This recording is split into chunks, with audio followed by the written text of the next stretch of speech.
नमस्कार, India voice पर बहुत स्वागत है आपका। मैं हूं आपके साथ प्रियंका मिश्रा। झारखंड में सितंबर का महीना सियासत का रुख तय करने वाला है, क्योंकि एक तरफ तो आने वाले 8 सितंबर को डुमरी में जनता झारखंड सरकार का रिपोर्ट कार्ड देने वाली है, तो वहीं दूसरी तरफ मुख्यमंत्री हेमंत सोरेन को तीसरी बार ईडी ने समन किया है, वो भी नतीजों के ठीक एक दिन बाद यानी 9 सितंबर को।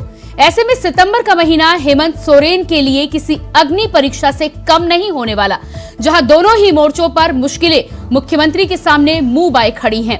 अब आने वाला वक्त ये तय करेगा कि सितंबर में मुख्यमंत्री हेमंत सोरेन मुश्किलों के पहाड़ को तोड़कर मुकद्दर का सिकंदर बन पाते हैं या फिर जनता के इम्तिहान में फेल हो जाते हैं। इसी पर आज हम करेंगे चर्चा, लेकिन उससे पहले देखिए एक रिपोर्ट।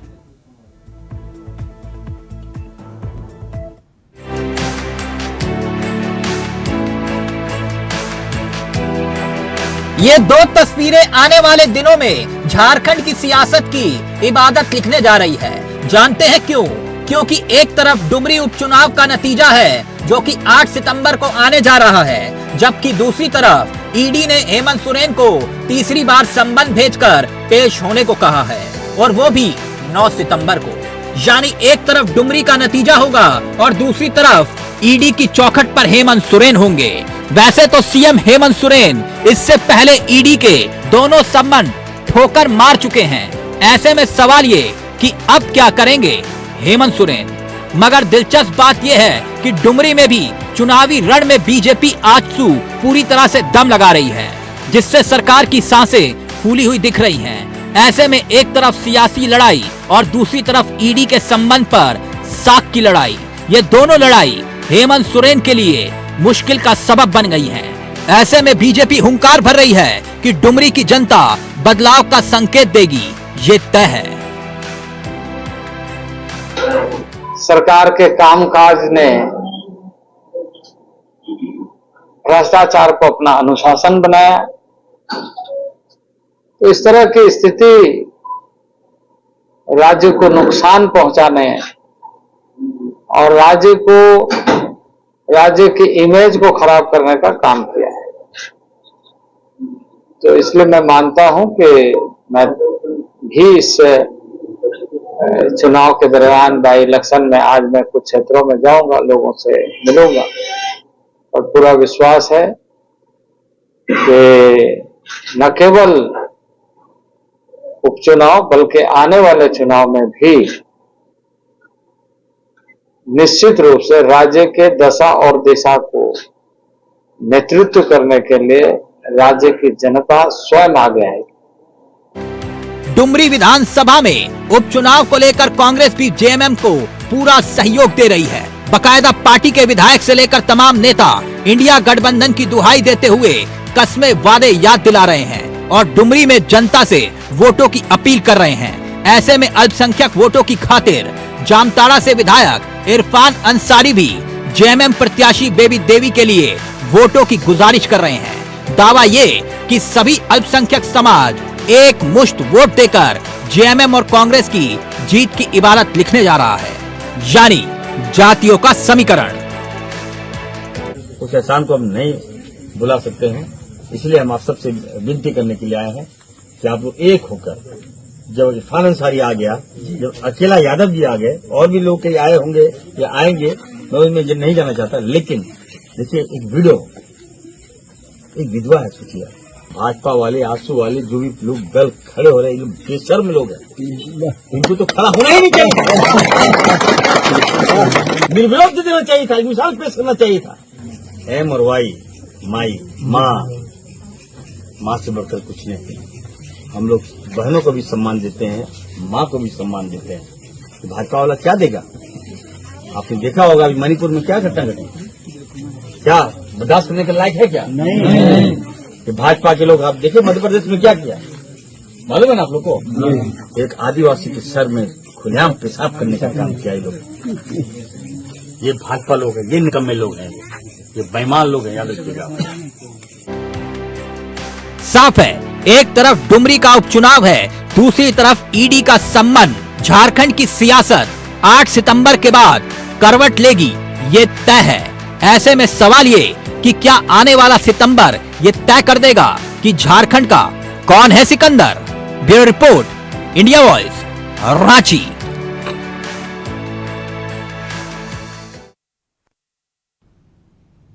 तो 8 सितंबर को झारखंड में जिस तरह से जनता झारखंड सरकार का रिपोर्ट कार्ड पेश करने वाली है, ऐसे में अब मुख्यमंत्री हेमंत सोरेन के सामने सितंबर के महीने में दो मुश्किलें खड़ी हुई हैं। पहली मुश्किल तो जनता क्या फैसला सरकार के हक में सुनाती है, या जिस तरह से भारतीय जनता पार्टी लगातार लगी हुई है, ऐसे में सरकार जिस चिंता को लेकर टेंशन में है, वो टेंशन उनकी सच साबित होती है। तो ये आने वाला समय बताएगा, यानी कि 8 सितंबर को पहली बार तो जनता जो नतीजे लेकर आने वाली है, उससे ये तय होगा कि हेमंत सोरेन की सरकार यहां पर पास होती है या फेल होती है। और दूसरी बार सरकार की बात यदि छोड़ भी दिया है तो मुख्यमंत्री हेमंत सोरेन के लिए मुश्किलें और भी खड़ी हुई हैं। ईडी की यदि हम बात करें तो ईडी इससे पहले भी 2 बार मुख्यमंत्री हेमंत सोरेन को समन भेज चुकी है, जिसको गोल गोल घुमाकर मुख्यमंत्री हेमंत सोरेन ने कभी झंडारोहण का बहाना कर दिया तो कभी कोई अन्य बहाना बनाकर उसको टाल दिया है। पिछली 2 बार तो किसी न किसी तरह हेमंत सोरेन ईडी के समन से बचते हुए नजर आए, या यूं कहें कि टालते हुए नजर आए। लेकिन इस बार तीसरी बार जब ईडी का समन मुख्यमंत्री हेमंत सोरेन के लिए भेजा गया है, तो ऐसे में यदि मुख्यमंत्री ईडी के समन के सामने ईडी ऑफिस में पेश नहीं होते हैं तो मामला यहां पर कानूनी भी हो सकता है, क्योंकि 3 बार ईडी पहले ही तलब कर चुकी है मुख्यमंत्री हेमंत सोरेन को। अब देखना यह होगा कि सितंबर के इस महीने में दोनों ही मुश्किलें जो मुख्यमंत्री हेमंत सोरेन के सामने खड़ी हुई हैं, पहली तो अपने सरकार बचाने को लेकर जनता के सामने जो काम तमाम है उनको गिनाकर सरकार के पक्ष में वोट लेने को लेकर पहला सवाल यहां पर यह खड़ा होता है। और दूसरा सवाल ईडी के सामने हेमंत सोरेन क्या फैसला लेते हैं, क्या तीसरी बार भी उसी तरह गोल गोल करके बचते हुए नजर आएंगे, या आखिरकार इस बार ईडी के सामने पेश होंगे। रांची जमीन घोटाले को लेकर ईडी का सम्मन मुख्यमंत्री हेमंत सोरेन को गया था। उसके अलावा बात करी जाए तो तमाम नेताओं के साथ ही साथ व्यापारियों, अन्य लोगों पर भी ईडी की जिस तरह से अलग अलग जगहों पर छापेमारी की कार्रवाई जारी है, ऐसे में अब यह मामला इतनी आसानी से ठंडा होते हुए नजर नहीं आ रहा। दूसरी बात यह कि मुख्यमंत्री हेमंत सोरेन 2 बार ईडी के समन को ठुकराकर पहले ही इस मामले को बड़ा कर चुके हैं। ऐसे में अब तीसरी बार ईडी के लिए भी समन के बाद मुख्यमंत्री का क्या जवाब होता है, यह बड़ा अहमियत रखता है, क्योंकि ईडी इस बार कानूनी लड़ाई के पक्ष में नजर आ रही है।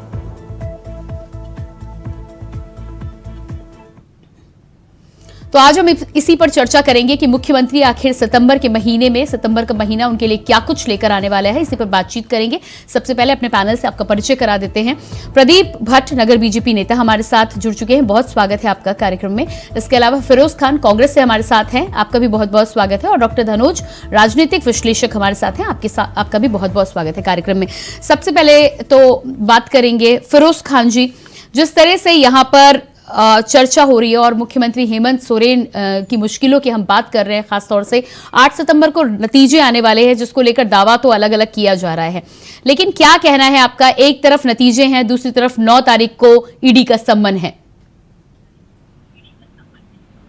देखिए, इस बार जो 9 तारीख को ईडी का सम्मन आया है माननीय मुख्यमंत्री हेमंत सोरेन जी को, जाइए हेमंत सोरेन जी जब अपनी बात को रखेंगे, क्योंकि आज 3 साल 10 महीना हो गया झारखंड राज्य में महागठबंधन में सरकार को बने हुए, हेमंत सोरेन जी को मुख्यमंत्री बने हुए। जिस दिन से सरकार बनी है झारखंड में 2019 से लेकर आज तक, अभी तक ये लोग कोशिश कर रहे हैं कि कैसे करके विधायक बिक जाए, जेएमएम के कैसे करके कांग्रेस के विधायक बिक जाए, हेमंत सोरेन को डरा करके अपने पाला में कर ले। इस तरह का मुंबई महाराष्ट्र में किया गया है। छगन भुजबल, अजित पवार, छगन भुजबल 2 साल तक ईडी के मामले में जेल में बंद थे, उसके बाद बाहर आते हैं। अजित पवार के ऊपर 20,000 करोड़ से ज्यादा का आरोप है भ्रष्टाचार का, उसको बीजेपी अपने पाले में करके अब कोई जांच नहीं हो रहा वहाँ। ये लोग कोशिश कर रहे हैं रात दिन सुबह शाम। भाजपा वाले ने सर्वे कराया है, 14 लोकसभा सीट है 2024 के चुनाव में, 14 लोकसभा सीट महागठबंधन जीतने जा रहा है। इसी के लिए तो ये फिरोज जी, ये पक्ष तो आप ईडी के सामने भी रख सकते हैं। यदि सब कुछ दूध का धुला है तो फिर पेश होने में क्या दिक्कत है? अपने सबूत दीजिए। 9 तारीख को जाएंगे हमारे हेमंत सोरेन जी। क्या राहुल गांधी जी भाग गए थे? ईडी ने बुलाया, सोनिया गांधी जी भागी थी, नहीं ना, जवाब दिया ना, क्या निकला? कुछ नहीं निकलेगा। ईडी सिर्फ परेशान करने का काम कर रही है।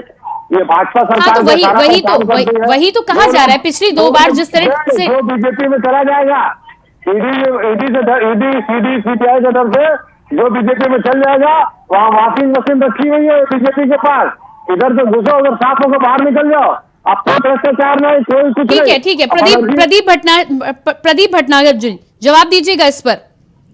कौन सी वॉशिंग मशीन है बीजेपी के पास में? फिरोज जी पूछ रहे हैं।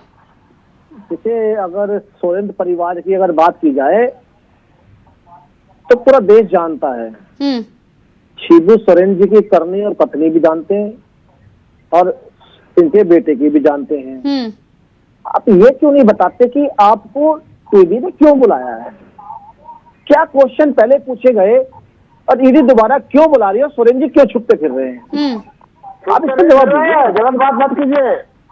अरे झारखंड मुक्ति मोर्चा का बलिदान और टीपू सोरेन का बलिदान, आदिवासी का बेटा क्या मुख्यमंत्री बन सकता है? कोयला चोरी का बलिदान, आदिवासी का बेटा खदान में इनका लूटने का बलिदान झारखंड सरकार बनी है, दर्द हो रहा है, पूरे देश को पता है। सरकार चल रही है, सरकार हेमंत सोरेन और उनके पिताजी का पूरे देश को पता है। लंबी लंबी स्टोरी बात करेंगे, सुन लीजिए, बीजेपी के पास हेमंत सोरेन से अच्छा ईमानदार आदमी कोई नहीं है। अजित तो बताइए ना फिर ईडी क्यों बुला रही है? सालों से ईडी क्यों बुला रही है? अरे आप लोग बात करते हैं। अरे सोनिया गांधी को बुलाया था ईडी ने, ठीक है राहुल गांधी को बुलाया था,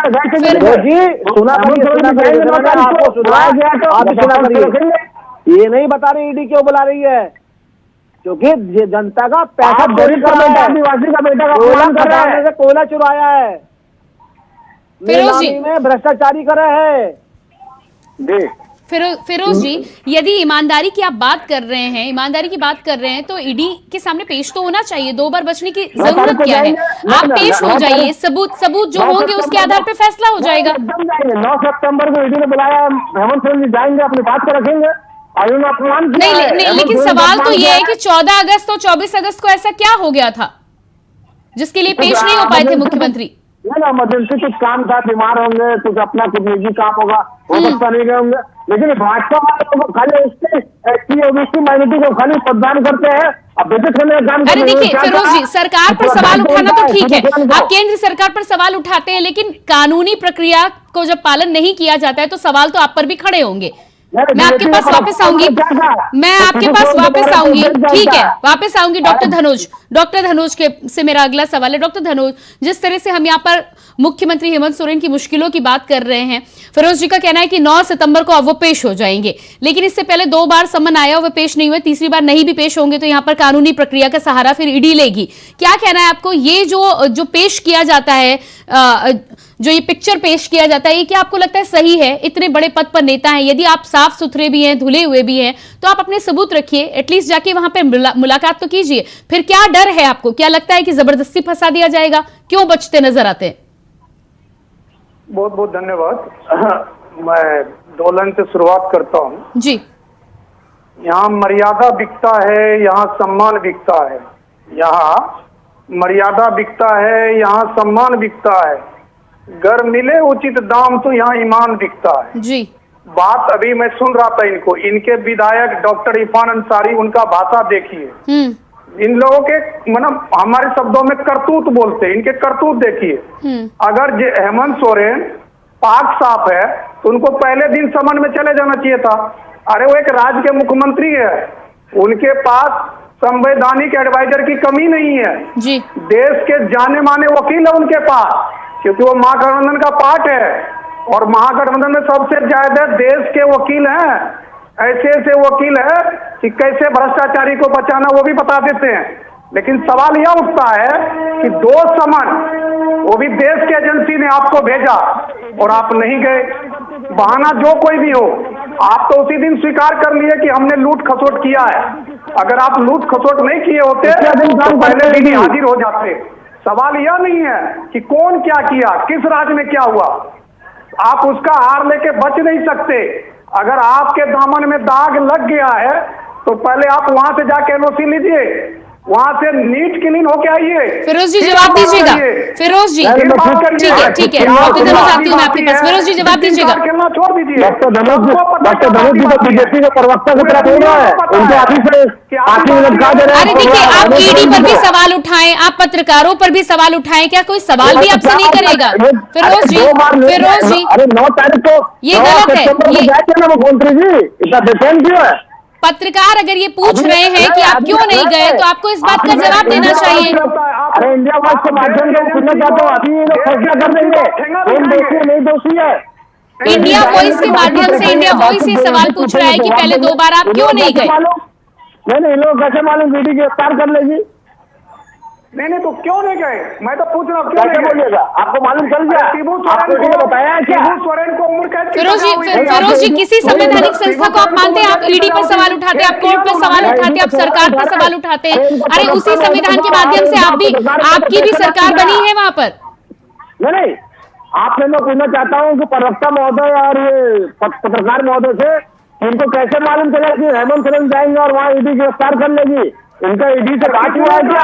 उन्होंने ऐसा कुछ नहीं कहा है फिरोज खान जी। उन्होंने सिर्फ ये पूछा है कि वो 14 और 24 अगस्त को क्यों नहीं गए। नहीं बोल रहा है ना, मौजूद था। उन्होंने मीडिया से कहा, जबकि यूपीए गवर्नमेंट थी, उन्होंने कहा था कि मैं केस करूंगा, मैं हाई कोर्ट जाऊंगा। 30,000 कोर्ट में उसको उम्र कैद की सजा मिली थी। सुप्रीम कोर्ट में रिट पिटीशन दायर की है ना मुख्यमंत्री ने। उन्होंने समय मांगा है ना, ईडी को ये कहा है ना कि तब तक उन्हें तलब ना किया जाए। रिट पिटीशन की बात तो आप मानेंगे ना? ये जानकारी आपके होगी ना फिरोज जी?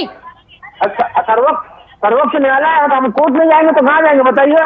आज राहुल गांधी जी को निचली अदालत ने सजा दिया 2 साल का, उसके बाद सुप्रीम कोर्ट ने वो खारिज किया कि नहीं किया?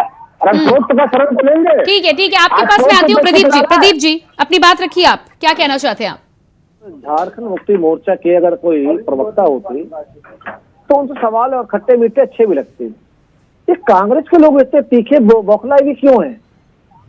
क्या कांग्रेस का भी हाथ है इसे जमीन खरीद फरोश में?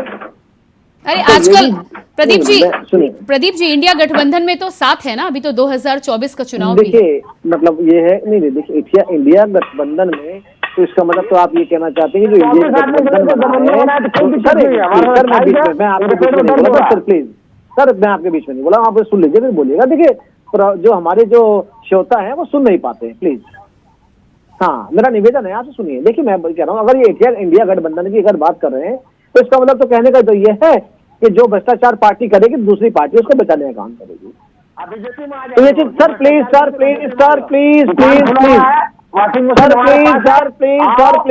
मैं आपके बीच में नहीं बोला। अरे फिरोज जी उनकी बात आप सुन लीजिए, फिर आप जवाब दे दीजिएगा। आप उनकी बात तो सुन लिए, वो क्या कहना क्या चाह रहे हैं, फिर आप जवाब दीजिएगा। मैं समय दूंगी आपको जवाब देने का। जी अगर झारखंड मुक्ति मोर्चा के अगर कोई प्रवक्ता या साथ में नेता बैठे होते तो वो बोलते डिफाइन करते अच्छा लगता। तो कांग्रेस वाली बात वो हो गई ना चोर मुझसे भाई कि मैं तुम्हें बचाऊं, मैं तुम मुझे बचाओ। तभी तो कितना बढ़िया इन्होंने अभी उदाहरण दिया कि देखिए कि राहुल गांधी भी जमानत पे हैं और सोनिया जी भी जमानत पे, वो भी क्यों जमानत पे? वही जमीन घोटाला, आज से देख संपत्ति, नेशनल हेराल्ड। आज तक कांग्रेस ये नहीं बताती कि राहुल गांधी जी ईडी गए तो क्या क्या सवाल पूछे गए और क्यों पूछे गए। तो आप देश का प्रधानमंत्री का सपना देख रहे हैं सर। फिरोज जी आप प्लीज बीच में नहीं बोला करते, अच्छे प्रवक्ता बनिए ना सर, प्लीज सर। जी फिरोज जी जवाब दीजिएगा। जवाब इनकी बातों से मुझे हंसी आ रहा है। मतलब एनडीए गठबंधन 34 पार्टी को लेकर चले, जो चिराग पासवान और पारस पासवान ऐसा भतीजा को रामविलास पासवान करे, जिसका बाप का फोटो जो स्वरूप के छोड़ के रामविलास पासवान का फोटो निकाल कर फेंक दिया जाए, वो ठीक है। वो लोग इनके पार्टी में आ जाए तो वो अच्छा है। जो आज तक भ्रष्टाचारी थे, जो अजित पवार और ये आपके छगन भुजबल 2 साल जेल में रहा, ईडी वाला जेल में। अरे आप महाराष्ट्र की बात कर रहे हैं, झारखंड में आपको नजर नहीं आता क्या? झारखंड आप देखना नहीं चाहते? झारखंड की भी तो बात हो रही है ना। झारखंड में यदि ईडी ने सम्मन दिया है तो कोई तो कारण रहा होगा। उस सम्मन के लिए मुख्यमंत्री पेश क्यों नहीं हुए? यही सवाल है। उस सवाल के जवाब से आप बचते हुए आप फिर मणिपुर भी जाइएगा, आप फिर महाराष्ट्र भी जाइएगा। अरे उन राज्यों को उनको संभालने दीजिए, आप झारखंड की बात करिए। 9 तारीख को मुख्यमंत्री जी लीगल एडवाइस लेके अपने वकील से जाएंगे, जवाब देंगे ईडी का, ईडी ने क्यों बुलाया, किसने बुलाया। लेकिन हमारे प्रवक्ता महोदय, पत्रकार महोदय को ये कैसे पता चल गया ईडी बुलाया है, हेमंत सोरेन गिरफ्तार कर लेगी। इसका मतलब ईडी से आप लोगों का साठगांठ है, भाजपा वाले लोगों का। किसने कहा, किसने कहा, क्यों अनर्गल बोल रहे हैं टीवी पर बैठ के?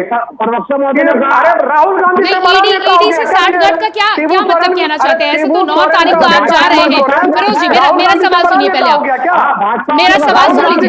फिरोज जी, प्रदीप जी आती हूँ मैं, मेरा एक छोटा सा सवाल इनको सुन लीजिए। आप ईडी से साठगांठ की यहाँ पर बात कर रहे हैं, आप संवैधानिक संस्थाओं पर इस तरह से सबसे पहले सवाल नहीं खड़ा कर सकते। आप बाहर बोलिएगा, अपनी जनता के सामने बोलिएगा, इस तरह से डिबेट में आप कैसे सवाल खड़ा। दूसरी बात ये कि 9 तारीख को आप जाने की बात कर रहे हैं, क्या आपको लग रहा है 8 तारीख को जो फैसला आ जाएगा उसके आधार पर ये फैसला लिया जाएगा? आपसे सवाल है मेरा। नहीं, मैं कह रहा हूँ कि खाली कांग्रेस के लोगों को क्यों बुलाया जाता है? झारखंड मुक्ति मोर्चा को ईडी क्यों खोजती है? तृणमूल कांग्रेस की ईडी को क्यों खोजती है? बिहार के जेडीयू में ईडी क्यों खोजती है?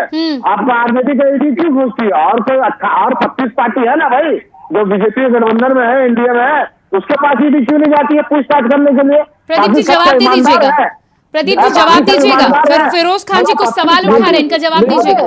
बात सुनिए मेरी, पार्टी एनडीए के साथ है, वो पूरा ईमानदार, वफादार, खुददार और पूरा एकदम भ्रष्ट, योगी भ्रष्ट से मुक्त आदमी सब है। और जो इंडिया गठबंधन में 28 लोग हैं, वो सबसे ज्यादा भ्रष्टाचारी है, निकम्मे है, नालायक है, बोलने नहीं आता, कुछ करने नहीं आता। यही कहना चाहते हैं ना। वो 2014 से लेकर 19 तक झारखंड में बीजेपी की हुकूमत थी, वहाँ पर बीजेपी का सरकार था, उनका गठबंधन क्या भ्रष्टाचार हुआ, आपको ये समझ नहीं आता। ठीक है। मैं डॉक्टर धनुष जी से एक सवाल मेरा और है। ठीक है प्रदीप जी आपके पास आती हूँ, आपके पास डॉक्टर धनुष जी 9 सितंबर की बात कर रहे हैं यहाँ पर फिरोज जी, और कह रहे हैं कि 9 सितंबर को तलब होंगे मुख्यमंत्री हेमंत सोरेन ईडी के सामने। क्या लगता है आपको कि इस बात का इंतजार किया जा रहा था कि चुनाव निपट जाए, उसके आधार पर यह फैसला लिया जाएगा? देखिए, राजनीतिक दृष्टिकोण से आप देख सकते हैं और कह भी सकते हैं, क्योंकि देखिए अभी फिरोज भाई बैठे हुए यहाँ पर, राहुल गांधी और सोनिया गांधी को समन गया तो वो अपने लॉ लश्कर के साथ गए। लेकिन सवाल ये होता है कि जब इनको हेमंत सोरेन को मिला, उनके समर्थक थे, उन्होंने नहीं बुलवाया था। अरे फिरोज जी उनको बात तो पूरी करने दीजिए, आप अपना जवाब दीजिएगा, मैं आपको पूरा समय दूंगी, आप अपना पक्ष रख दीजिएगा। जी डॉक्टर धनुष। जी डॉक्टर धनुष, मेरा कहना ये है कि जब राहुल गांधी सोनिया गांधी ईडी के दफ्तर जा सकते हैं, तो क्या हेमंत सोरेन उनसे भी बड़े नेता है? अरे चार्जशीट आप पर है, मान लीजिए अगर चार्जेज लगा हुआ है, ईडी ने आपको समन भेजा है, तो कहीं ना कहीं कुछ बात होगी ना। अगर आपके चिलमन में दाग नहीं है तो आप अपने चिलमन को लेके जाइए, बताइए कि देखिए भाई मैं आ गया, मैं झारखंड का मुख्यमंत्री, आपने मुझे बुलाया, मैं आ गया, बताइए क्या क्या सवाल करना है। नाटक करना जरूरी है क्या? देश की एजेंसी पर एक तरफ आप ख्वाब देख रहे हो देश पे शासन करना, और एक तरफ आप देश की एजेंसी को आप नीचा दिखा रहे हो। ये क्या देश को संदेश देना चाहते हो? क्या आप भारतीय नहीं हो? क्या भारत के लोग नहीं हो? फिरोज जी आपके पास 10 सेकंड का समय है, अपना कंक्लूड करिएगा, आप क्या कहना चाहते हैं? जी मैं यही कहना चाहता हूँ धनुष भाई को कि हेमंत सोरेन जी जाएंगे तो उनको धनुष जी 9 तारीख को बुलाया गया है, ईडी के द्वारा सम्मान अपने लीगल से एडवाइस करेंगे, उसके बाद वो जाएंगे, जवाब देंगे। अब ईडी गिरफ्तार करेगी नहीं करेगी, बीजेपी वाले को कैसे पता चला? प्रदीप जी 5 सेकंड में आप कंक्लूड कीजिएगा, मेरे पास समय नहीं है। हेमंत सोरेन जी का डर बताता है कि जो हेमंत जी 3 बार नोटिस के बाद डर बताते हैं कि गिरफ्तार ना हो जाए। इस आधारत पे लगता है कि सोरेन साहब जो मुख्यमंत्री हैं, एक राज्य के और जिम्मेदार मुख्यमंत्री हैं, उन्हें ये अशोभनीय है, वो डर के मारे जा रहे हैं गिरफ्तार ना हो जाए, क्योंकि उन्होंने भ्रष्टाचार किया है। प्रदीप जी बहुत बहुत धन्यवाद, फिरोज जी बहुत बहुत धन्यवाद, समय मेरे पास नहीं है, बहुत बहुत धन्यवाद। डॉक्टर धनुष आपका भी बहुत बहुत धन्यवाद। तो जिस तरह से आज हम यहाँ पर चर्चा कर रहे थे, आने वाला सितंबर का महीना अब ये तय कर देगा कि आखिर मुख्यमंत्री हेमंत सोरेन की किस्मत किस तरफ पलटने वाली है। क्या जनता उनके पक्ष में फैसला सुनाने वाली है, या जनता के फैसले के सामने ईडी के सम्मन के सामने भी उन्हें कहीं ना कहीं हार का मुंह देखना पड़ेगा। आने वाला वक्त ये तय करेगा कि आखिर किस तरह से झारखंड की सियासत आने वाले समय में तय होने वाली है। फिलहाल हमारे इस खास कार्यक्रम में इतना ही, लेकिन खबरों के लिए आप लगातार बने रहिए इंडिया वॉइस के साथ। मुझे दीजिए इजाजत, नमस्कार।